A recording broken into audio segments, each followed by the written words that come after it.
नमस्कार, आप देखना शुरू कर चुके हैं व्याकरण चैनल।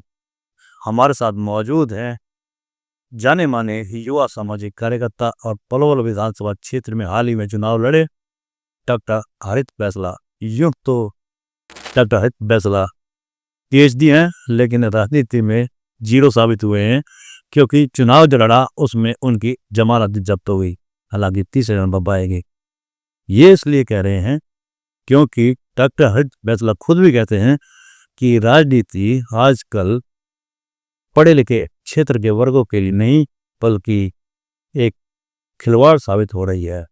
बहरहाल डॉक्टर हरित बैंसला से कुछ मुद्दों पर सवाल करेंगे और जानेंगे कि वर्तमान स्थिति में क्या चल रहा है। डॉक्टर साहब, सबसे पहले तो आपका पॉडकास्ट में स्वागत है। स्टूडियो बहुत बहुत धन्यवाद वेव क्रांति पॉडकास्ट चैनल का और सतीश बुटानी जी। आप डॉक्टर हरित बैंसला वो व्यक्ति हैं जिन्होंने पिछले दिनों मुख्यमंत्री नायब सिंह सैनी से मुलाकात करके एक हलचल मचा दी, क्योंकि 6 तारीख को जब धन्यवाद रैली हुई थी, नायब सिंह सैनी सीएम ने नर्सिंग कॉलेज को लेकर अपना बयान दिया था।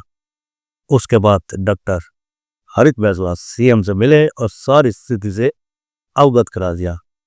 क्या था रिएक्शन जब डॉक्टर हरित बैंसला सीएम नायब सिंह सैनी को नर्सिंग कॉलेज के बारे में बता रहे थे? आइए जानते हैं। डॉक्टर साहब, क्या रिएक्शन था उस समय जब आप सीएम से मिले थे जैसे नर्सिंग कॉलेज को लेकर? सीएम साहब अपने रेजिडेंस से जैसे बाहर आए तो बाहर हम उनसे मिले जब, तो मैंने उनसे कहा कि सर ये नर्सिंग कॉलेज के बारे में आप 6 तारीख को भी पलवल गए हुए थे, आपने घोषणा करी, वहाँ पर जो पलवल का जिला प्रशासन है और जो स्वास्थ्य विभाग है उसने आपको बहुत ज़्यादा गुमराह किया है। पलवल जिले के अंदर कोई नर्सिंग कॉलेज नहीं चल रहा है। मैंने उनको जो सीएमओ ने अपनी बिल्डिंग बना रखी है, अपना कार्यालय चला रखा है, उसके प्रिंट आउट निकाल के दिखाए, सिविल सर्जन ने लिख रखा है उसमें कि मेरा कार्यालय है। उसके बाद जो डीसी को हमने परमिशन के लिए मांगा कि हम सीएम साहब को ज्ञापन देना चाहते हैं, लेकिन हुआ वही, डी सम से बोले कि भाई हम ऑलरेडी सरकार इस पॉइंट को ले रही है। मैंने कहा ठीक है, लेकिन सीएम साहब से झूठी घोषणा यहाँ के अधिकारियों ने कराई और उस झूठी घोषणा का असर ये हुआ कि पूरे पलवल जिले के अंदर सीएम साहब को झूठा सीएम साहब घोषित करने का काम हमारी मीडिया ने किया। वो सही किया क्योंकि वास्तव में ही झूठ था। मैंने सीएम साहब को एक एक कागज करके उन्होंने देखा और वो खासे नाराज हुए। बड़े हंसमुख स्वभाव में वो अंदर से निकले थे, लेकिन जब उन्होंने उनको देखा कि किस तरह की चीजें हो रखी, तो उन्होंने जो साइड में उनका अधिकारी खड़ा था उनको मजबूती से कहा कि इसकी जांच कराओ, क्या दिक्कत है, इसमें क्या इशू है। और मुझे वहां पूर्ण आश्वस्त में हुआ कि शायद मजबूती से सीएम कार्यालय की तरफ से पलवल के प्रशासक पर, चाहे डीसी साहब हो या फिर स्वास्थ्य विभाग पर, चाहे कि सीएम हो या हरियाणा का स्वास्थ्य विभाग जिसने हमारे मुख्यमंत्री को गुमराह किया, उस पर कोई जरूर कोई बड़ी कार्रवाई होने की आशंका। आप अक्सर सरकारी अस्पताल में भी जाते रहते हैं, आपको लगता है कि कहीं ना कहीं सरकारी अस्पताल में कमियां हैं और भी विभागों में कमियां, उस वहां भी आप जाते रहते, तो नर्सिंग कॉलेज को लेकर आपको पहले ही से ही जानकारी थी? देखिए, 9 करोड़ रुपए की जो बात की जा रही है, नर्सिंग कॉलेज चल रहा है। मैंने जब उठानी थी, मैंने जब विधानसभा का इलेक्शन लड़ा तो सबसे पहले मुद्दा यही था, चाहे वो कितनी भी डिबेट हुई हो, किसी भी बड़े चैनल पर डिबेट हुई हो, मैंने यही बात रखी थी कि कोई भी, चाहे वो बीजेपी का कैंडिडेट है, चाहे वो कांग्रेस का कैंडिडेट है, खुले मंच पर पलवल के मुद्दों पर मुझसे डिबेट कर ले। यदि वो डिबेट में चीज चाहता और अपने आप को सही साबित कर देता है तो मैं इलेक्शन नहीं लड़ूंगा, मैं पीछे हट जाऊंगा। उसी टाइम पर मैंने नर्सिंग कॉलेज की बात उठाई थी, देश रोजाना के कॉम्प्लेन में भी और जितने भी मीडिया के ऊपर इंटरव्यूज हुए कि 2012 में भूपेंद्र सिंह हुड्डा जी, जो कांग्रेस पार्टी जो सीएम थे उस टाइम हरियाणा के, उन्होंने घोषणा करी कि पलवल के अंदर नर्सिंग कॉलेज खुलेगा। उसके बाद 2013 के लास्ट में बिल्डिंग बनकर इसकी तैयार हो गई, लेकिन 2014 से और आज तक 2025 चल रहा है, इसको 11वीं साल चल रही है, वहां कोई भी आज तक सिंगल एडमिशन नहीं हुआ है, ना कोई नर्सिंग की कोई क्लास लगी है। और उनका नुकसान ये होता है, कई बार सिविल हॉस्पिटल के अंदर हमारे जो पेशेंट, जो मरीज वहां जाते, उनको नर्सिंग स्टाफ की खासी कमी मिलती है। क्योंकि जब यहाँ छात्रावास में उन्होंने बनाया, जब घोषणा हुई थी, तो जब नर्सिंग के बच्चे यही छात्रावास में रह के, तो वो वहां पर नजदीक नजदीक अपनी ड्यूटी भी कर सकते हैं नर्सिंग की। इसी वजह से भारी कमी नर्सिंग के स्टाफ की भी है। और पूरे हमारे जिले के बच्चों का हक तो लगभग सरकार खा ही चुकी है कि 10 साल से नर्सिंग कॉलेज में आज तक एक दाखिला भी नहीं। डॉक्टर साहब, आपने पिछला विधानसभा चुनाव लड़ा, यूं तो आप डॉक्टर हैं, अपनी एजुकेशन में पीएचडी और राजनीति में जीरो। देखिए, हम मान कर चलते कि आप जैसे पढ़े लिखे युवाओं के लिए राजनीति कोई अखाड़ा नहीं है। देखिए, जहाँ तक मैं पढ़े लिखे लोगों की बात करूं, मैं आपको एक बड़ा उदाहरण दूंगा कि मनमोहन साहब देश के, क्या विश्व के सबसे बड़े इकोनॉमिस्ट है, लेकिन जब वो अपना पहला चुनाव लड़े थे और वहां का दिल्ली का जो वोटर था, पढ़ा लिखा था, खूब काबिल था, लेकिन मनमोहन साहब को चुनाव हार गए थे। तो चुनाव की प्रक्रिया, चुनाव का तौर तरीका, चुनाव की व्यवस्थाएं, आम जनता की मानसिकता, आम जनता की सोच विचार, वो इन बातों से कहीं दूर है। पता नहीं वो किस बात से प्रभावित होकर वोट दे दे। जहां तक जीरो की बात है, मैं तो कहता हूं कि जीरो तो कोई शब्द होता ही नहीं है। ये तो एक नकारात्मक व्यवहार सा, एक एक मानसिकता होती है। मैंने जैसे शुरुआत करी एक आम परिवार से उठकर, मैं कोई किसी मेरे बाप दादा कोई बड़े राजनीतिक व्यक्ति नहीं थे, पढ़े लिखे व्यक्ति थे, रिटायर्ड प्रिंसिपल है मेरे फादर भी, और परिवार पढ़ा लिखा रहा है। लेकिन वहां से निकल करके यदि एक आम और गरीब परिवार का, मध्यम परिवार का मैं कहूँ, बच्चा यदि चुनाव लड़ता भी है तो ये भी उसके लिए बहुत बड़ी उपलब्धि है। हार जीत अलग विषय है, और बड़ी बड़ी पार्टियां आती, पार्टी का भी, और ये जो हमारे देशवाल भाई भी लड़ रहे थे, जब हालांकि डमी कैंडिडेट की उनको सरियाबाद में मिली, तो वो भी हमसे पीछे थे। हम तो तीसरे नंबर पाए, पहले पे बीजेपी थी, दूसरे पे कांग्रेस, तीसरे पे हम थे। तो हम तो अपने लिए बहुत उत्साह और बहुत हौसले के साथ इस बात को पॉजिटिवली ले रहे हैं कि हमने शुरुआत करी, और आज 10 लोग जानते भी हैं हमको कि भाई हर्ज फैसला कोई है। डॉक्टर साहब, आप बैसलात से आते हैं, जी, पर बड़ौली तो बैसलात की एक तरह से राजस्थान कैपिटल है, हाँ, राजधानी है। भारतीय जनता पार्टी की सरकार बनाने में भी बहुत बड़ा योगदान बैसलात गई है। और आपसे खुद अपनी व्यक्तिगत जब वोटिंग की बात आई थी, लोगों ने आपसे कहा भी था कि क्या करे, तो बैसला जी है कि अगर हम आप वोट देते हैं तो वोट करण सिंह दलाल जीत जाएंगे, ऐसा बयान करते हैं, क्योंकि वो कांग्रेस प्रत्याशी हैं, यानी कि सीधे सीधा कहेगा बीजेपी को वोट दिए थे। तो भारतीय जनता पार्टी की सरकार में बैसलात के कितने अब तक काम हो चुकी है? देखिए, बैसलात जिस तरह से मैं आज ही बैसलात को देखता हूँ, थोड़ा नए नए चापलूस तो पैदा हो गए इलाके के अंदर के जो जन आम समस्या को सामने नहीं आने दे रही है। और जहाँ तक मैं बैसलात के पूरे इलाके की बात करूँ, आप किसी भी इलाके की तरक्की की बात जब होती है तो हेल्थ की होती है, एजुकेशन की होती है, और स्पोर्ट्स की होती है। लेकिन बैसलात के अंदर उन्हीं सभी मापदंडों की मैं बात करूं तो बैसलात ने खूब जोर शोर से बीजेपी के कैंडिडेट को मदद करी, और मुझसे साफ कहा कि यदि बैसलात का और गुर्जर का वोट अगर आपकी तरफ शिफ्ट हो जाता है तो करण दलाल को फायदा हो जाएगा। मतलब लोग मुझसे कम और करण दलाल जी से ज्यादा नफरत कर रहे थे। वो चाह रहे थे करण दलाल को हराया जाए कैसे करके। उन्होंने जो हुआ चुनाव का ठीक है, लेकिन उसके बाद गौरव गौतम जी विधायक बने, गौरव गौतम जी खेल मंत्री बने, और खेल मंत्री बनने के बाद इस बैसलात के अंदर पिछले 15 साल से एक खेल स्टेडियम में, पहले दीपक मंगला जी से, उनसे लोग शोर मचाते मचाते उनका जीवन निकल गया, और अब तो खेल मंत्री ही पलवल का बन गया। लेकिन उसके बाद भी आज भी वो स्टेडियम खंडर का खंडर बना पड़ा है। दूसरा, मैं एजुकेशन की बात करूं, बैसलात का पूरे पलवल जिले का एजुकेशन में भट्टा गोल है। अभी परीक्षा परिणाम आए तो पलवल 21वें नंबर पर था टोटल 22 जिलों के अंदर। मैं बड़ौली की, खास बड़ौली की बात करूं जिसके अंदर बहुत सारे नेता हैं, मैं तो चाहता हूं कि नेता बने, लेकिन वो नेता सही मुद्दों पर बात तो करें। वो नेता है तो बड़ौली के कॉलेज में 2018 से और आज तक केवल एक प्रोफेसर पढ़ा रहा है। कभी 2 हो जाते हैं, कभी 1 हो जाता है। वहां पर बहुत बड़ी संख्या में हमारी बहन बेटियां फेल होती है। समय समय पर मैं कोशिश करके टाइम निकाल कर उनके लिए एजुकेशन की व्यवस्था करता हूँ, खुद जाके मैं पढ़ाता हूँ ताकि उनका रिजल्ट खराब ना हो। दूसरा, अब पंचायत रूप से मैं काम करूं तो कहीं ना कहीं गौरव गौतम जी जिस बैसलात का इतना बखान करते हैं, वही एक तरफ वो हमारे इलाके के सरपंचों को टारगेट भी कर रही है। वो इस मानसिकता के साथ काम कर रहे हैं कि जो उनके साथ रहा वो तो बहुत ईमानदार है, और जो कांग्रेस के साथ सरपंच हमारे उस इलाके के रहे उनको टारगेट किया जा रहा है, नोटिस दिए जा रहे हैं, और सीओ के और डीडीपीओ के माध्यम से वहां पर बार बार जांच होने के आदेश हो रहे हैं कि अपने रिकॉर्ड हमें दिखाओ। तो इस तरह की मानसिकता के साथ सरकारें कभी चल नहीं सकती। इस तरह से इतनी राजनीति आगे इनकी नहीं चलेगी। दूसरा, एक ब्लॉक की बिल्डिंग की बात मैं करूं, बड़ौली का ब्लॉक पूरे बैसलात की राजधानी, आपको भी कह रहे थे बैसलात की बड़ौली को, उस ब्लॉक की बिल्डिंग आज तक वो कहीं नहीं बनी। हमारे नाले पोखर तोड़ करके पटक दिए, लोगों के घर तोड़ दिए, वहां लोगों की उनमें भैंस गिर जाती, कभी बच्चे गिर जाते, उनके ऊपर आज तक कोई काम नहीं हुआ। तो जो व्यवस्थाएं हैं हमारी ITI कुशक की, वो बिल्कुल खाली पड़ी, ना ऑपरेटर्स पूरे, ना वहाँ टीचर पूरे। तो व्यवस्थाएं जस की तस है, लेकिन उन्होंने क्या किया कि राजनीति करके एक भाई सिर्फ अपनी वोट ले ली और बैसलात का नाम स्टेज से बखान कर दिया, कोई बैसलात ने मुझे ये किया वो किया। वो सब हवाई बातें हैं, कागजी बातें हैं। धरातल पर मुझे या कोई भी आम व्यक्ति को कोई सुविधा ऐसी महसूस नहीं होती। हमारा CHC की मैं आपको बात बताऊं, मैं कल CHC गया हुआ था, वहाँ एम्बुलेंस खड़ी थी, उस एम्बुलेंस का ना तो हॉर्न बाज रहा, ना उस एम्बुलेंस के अंदर AC चल रहा, ना, और एम्बुलेंस के टायर घिसके, बिल्कुल खराब घिसके उसके टायर हुए पड़े हैं। एक तरफ मरीज को ले जाने वाली एम्बुलेंस, यदि उसकी दुर्घटना हो जाती तो मरे हुए व्यक्ति को क्या बचा लेगी? तो कहीं भी बैसलाब के अंदर मैं इस तरह का विकास बिल्कुल नहीं देखता। और यदि देखता तो मैं सकारात्मक रूप से उससे कहता कि ऐसा नहीं कि हमें किसी का अंध विरोध करना है। मैं आम जनता की आवाज़ आपके बीच रख रहा हूँ, वो सकारात्मक भी हो सकती है और नकारात्मक भी हो सकती है।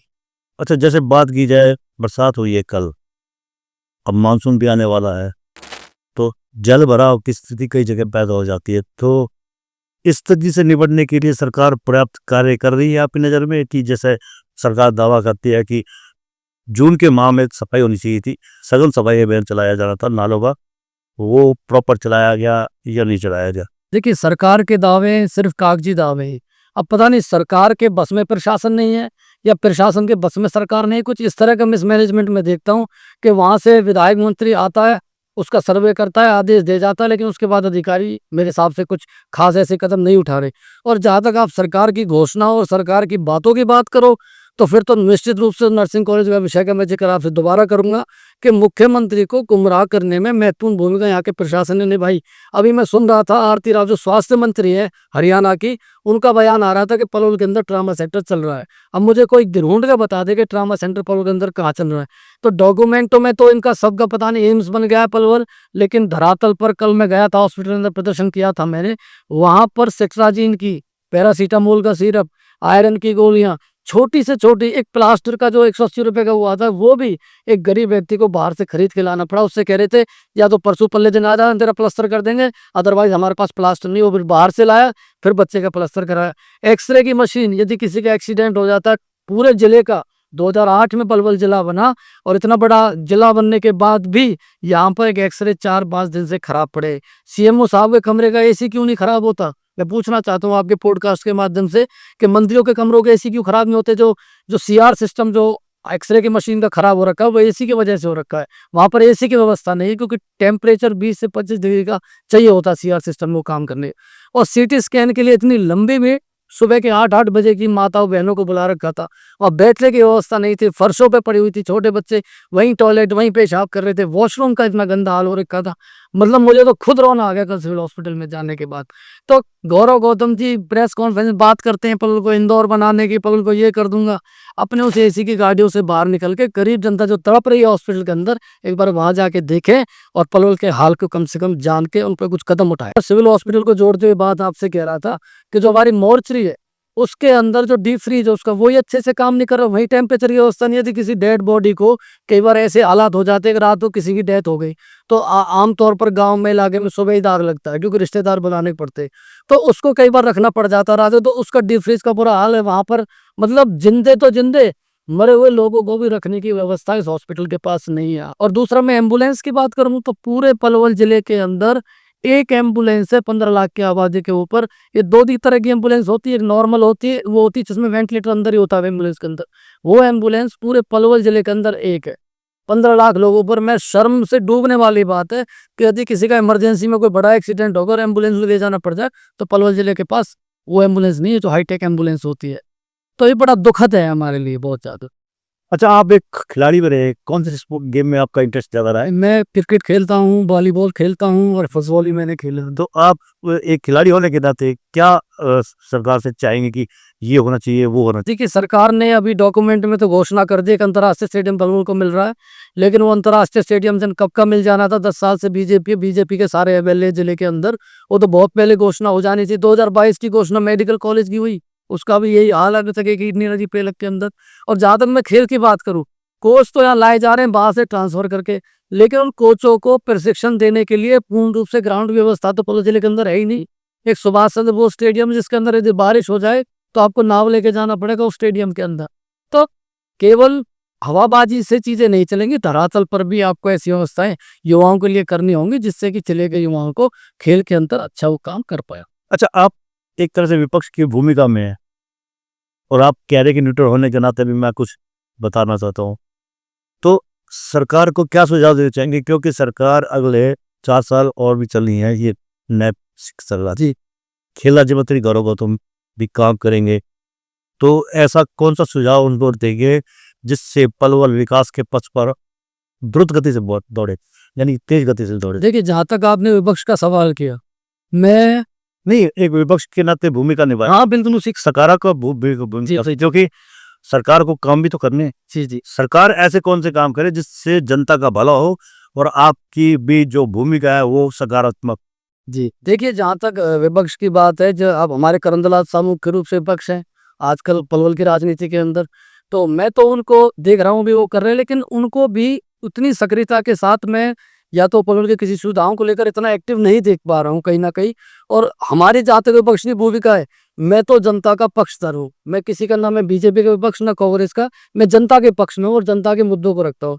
मैं गौरव गौतम जी से कहना चाहता हूँ कि यदि पलवल के अंदर विकास की रफ्तार को बढ़ाना है तो उनके जो सलाहकार है, पहले उन सलाहकारों में छँटनी करके एक ऐसे अच्छे व्यक्तित्व अपने पास रखें जो उनको सही रास्ते पर भेजे। दूसरा, आपके पॉडकास्ट के माध्यम से मैं कहना चाहूँगा गौरव गौतम जी से कि हर महीने के अंदर आप किसी भी दिन को एक ऐसा समय निकाल लें कि कोई ऐसा स्कूल आप चयनित कर लें, सरकारी स्कूल, कि आपने 1 महीने के अंदर आपको बरौली के स्कूल में जाना है, अगले 1 महीने के अंदर आपको पलवल के स्कूल में जाना है। मतलब समय-समय पर फिर आपको सरकारी अस्पताल में जाना है, फिर आपको किसी सरकारी जो जिला परिषद का जो कार्यालय है, इसके अंदर जहाँ ये रजिस्ट्री वगैरह होती है, जहाँ पर बहुत बड़ा घपले की बात में सुनने को मिलती है कि उन एनओसी के लिए आपको पैसे देकर ही बनवानी पड़ेगी एनओसी, वहाँ बहुत सारे आरोप लगते हैं। तो इनको निरंतर जनता के बीच जाना होगा। सिर्फ ऐसा नहीं है कि चंडीगढ़ बैठ के चीजें हो जाएंगी, वरना आने वाले समय में इनको नुकसान होगा इन चीजों का। इनका विपक्ष खुद का ही तैयार हो जाएगा, जनता परेशान है जैसे भी। आखिरी सवाल मेरी तरफ से ये है कि जब मैं रजवाओं की बात बहुत करता हूँ, रजवाओं के बारे में अक्सर हर सरकार दावा करती है। मैं कई सालों से देख रहा हूँ, मुझे 30-35 साल इसी बात सुनते हुए टेल तक पानी पहुँचा दिया, टेल तक पानी पहुँचा दिया। हकीकत कोसों दूर होती है, रजवाओं में पानी नहीं पहुँचता है, बल्कि रजवाए कई सूखे भी पड़े हुए हैं। इसकी वजह से खेतों में जो पानी पहुँचना चाहिए वो प्रॉपर उतना पानी नहीं पहुँचता है। धान की बिजाई हो तो उस समय पानी की बहुत ज़्यादा जरूरत पड़ती है, उस समय टेल तक पानी अगर हो तो हर खेत को पानी मिल सकता है। और कई सेब की समस्या से जूझना पड़ रहा है। तो सरकार को ऐसा क्या करना चाहिए कि हर रजवाए में पानी हो। देखिए, सरकार के पास सारी प्रशासनिक ताकतें होती हैं। सरकार के पास सारे अधिकारी बैठे हैं जो ऐसी नीतियाँ बना सकते हैं, जो इस तरह की व्यवस्थाएँ कर सकते हैं। सारा डिपार्टमेंट गवर्नमेंट के पास है। ज़रूरत है तो ऐसे क्रिएटिव लोगों की कि वो उनके लिए इस तरह की नीतियाँ बना करके ऐसी चीज़ों को धरातल पर लाए जिससे कि पलवल का, हमारा किसान का भी क्षेत्र है, यहाँ फार्मर बहुत काफ़ी सारे हैं और खेती करते हैं, धान की बुआई करते हैं। तो इस तरह की व्यवस्थाएँ करनी होंगी सरकार को, जिससे कि किसान को पानी की व्यवस्था की कमी ना आए। तो ये त्योहार बीच में प्रमुख सामाजिक नेता और विधानसभा चुनाव लड़े डॉक्टर हरित बैंसला शिक्षाविद भी हैं और डॉक्टर की उपाधि है, तो जाहिर सी बात है कि पढ़े लिखे व्यक्ति है। मुद्दे बहुत है हमारे पास, समय भी बहुत है, यानी कि मुद्दे बहुत है, हमारे पास समय भी बहुत है। और मुद्दे अगर छूट गए हैं तो अगले इंटरव्यू में, पॉडकास्ट में हम आपके सामने लाएंगे। आपके जहन में कोई मुद्दा हो तो वो आप नीचे कमेंट बॉक्स में अवश्य बताइएगा। आपकी समस्या को अगले पॉडकास्ट में डॉक्टर हरित बैंसला या कोई और प्रमुख व्यक्ति के साथ हम शेयर करेंगे। तब तक के लिए हमें इजाज़त दीजिए। मेरा आपसे अनुरोध है कि हमारे इस चैनल को आप लाइक करें, फॉलो करें, सब्सक्राइब करें और कमेंट बॉक्स में एक प्रतिक्रिया अवश्य दें। नमस्कार, जय हिंद, जय भारत।